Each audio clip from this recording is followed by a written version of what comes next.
Bueno, hemos llegado dentro de esta expansión apostólica sintética del Opus Dei, hemos llegado a Oceanía y a otros nuevos países de 1963 a 1975. Durante este último periodo, la expansión a nuevos países se llevó a cabo a un ritmo más moderado. Se empezó únicamente en 5 países, uno por continente. El hito más importante, porque significaba la presencia del Opus Dei en los 5 continentes, fue el inicio del trabajo en Sydney, Australia.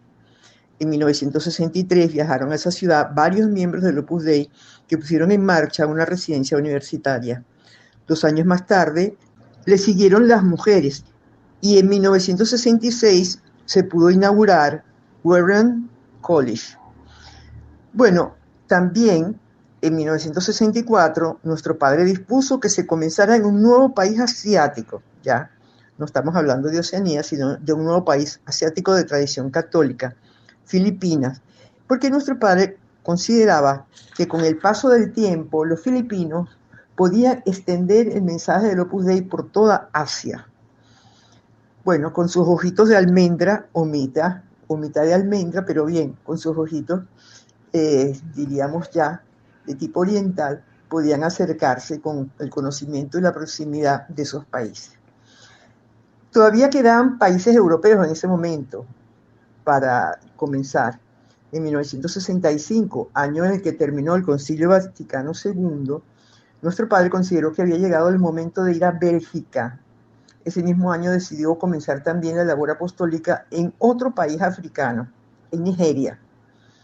Y finalmente, el último país en el que se empezó en vida de San José María fue Puerto Rico en 1969. Recuerdo yo, cuando estaba en Madrid, viví en Madrid, coincidí con Paz, la directora de Los Tilos, que fue una de las primeras que vino a Puerto Rico, aunque ya había una numeraria que había pedido la admisión en España y que había estado en Roma.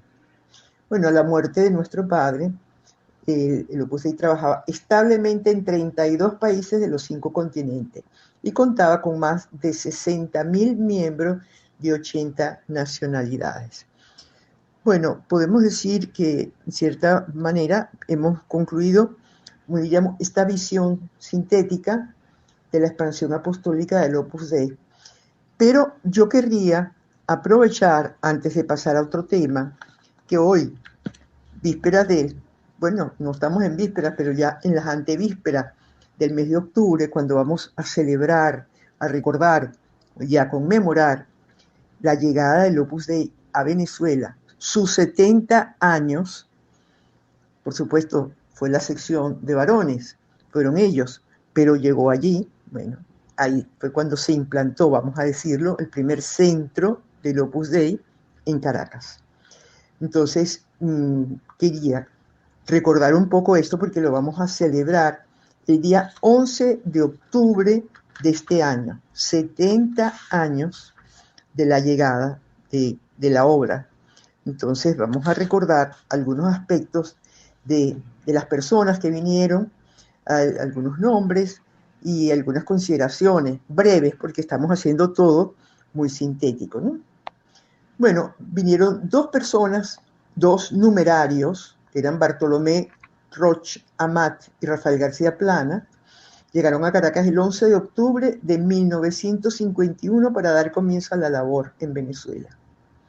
García Planas iba además con el propósito, o vino con el propósito de montar una extensión de la industria textil que poseía su familia en España. El año siguiente, 1952, se le sumó el abogado Roberto Salvat Romero, que ha sido para nosotros en la región un hombre bien conocido, porque fue ordenado posteriormente y a su vuelta a Venezuela, realmente sucedió al primer sacerdote que vino a iniciar la labor en Venezuela, que fue el padre o el sacerdote Odón Moles Villaseñor, bien conocido como el padre, el doctor Moles. ¿Y por qué doctor Moles?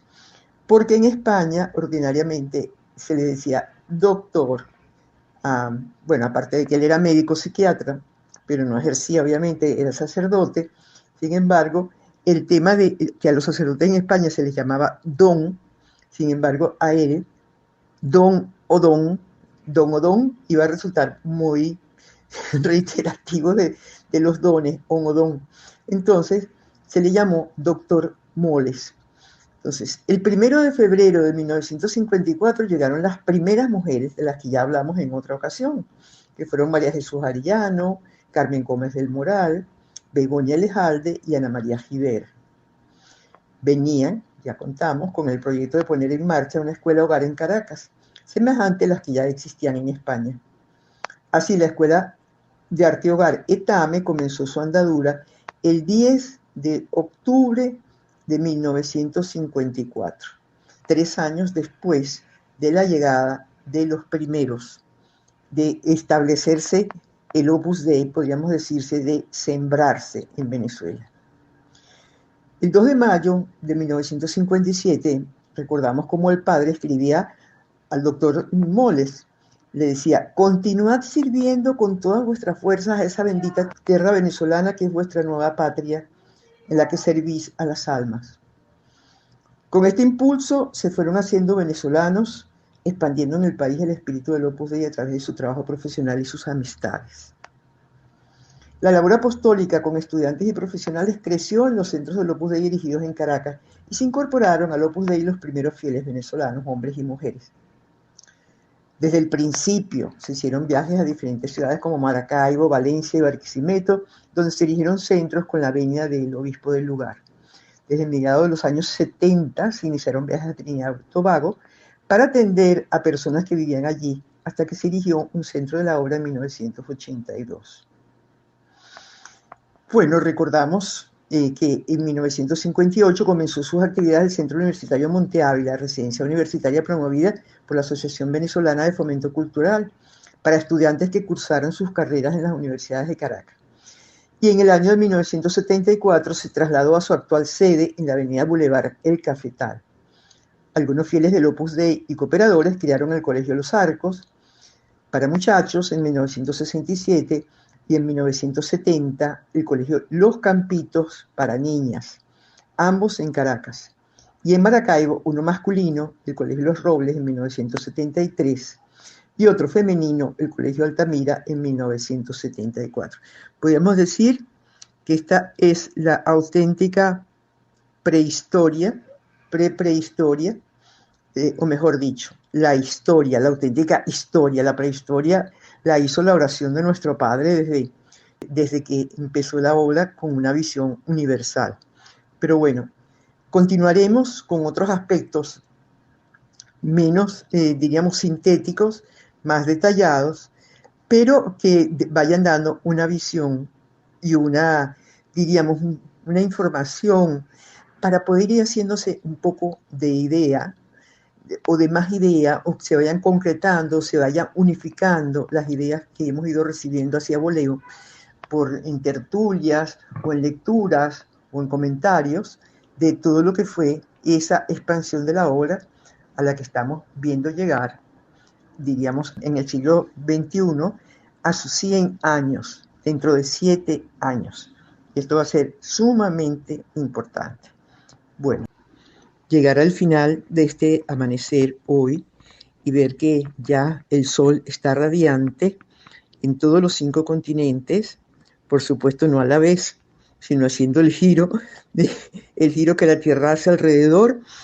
Todos los días, todas las horas vamos dando gracias a Dios, dando gracias a nuestro Señor Jesucristo, dando gracias a nuestro Padre, dando gracias a la Virgen, que ha sido siempre la estrella que ha iluminado el caminar de la obra por el mundo entero, y dar gracias, sin duda alguna, a los padres que han sucedido a nuestro Padre para llevar a la obra a este momento donde preparamos el centenario y donde estamos, diríamos, pidiéndole al Señor muchas vocaciones específicas para la obra, muchas vocaciones para la Iglesia y muchas formación para todos los laicos que están dentro de la Iglesia Católica, para que todos podamos dar un paso adelante en ese servicio a la iglesia en ese servicio a todas las personas que estamos llamadas, digamos, a llevar el Evangelio, a llevar la sonrisa de la Virgen, a llevar la fuerza y el amor de Jesucristo.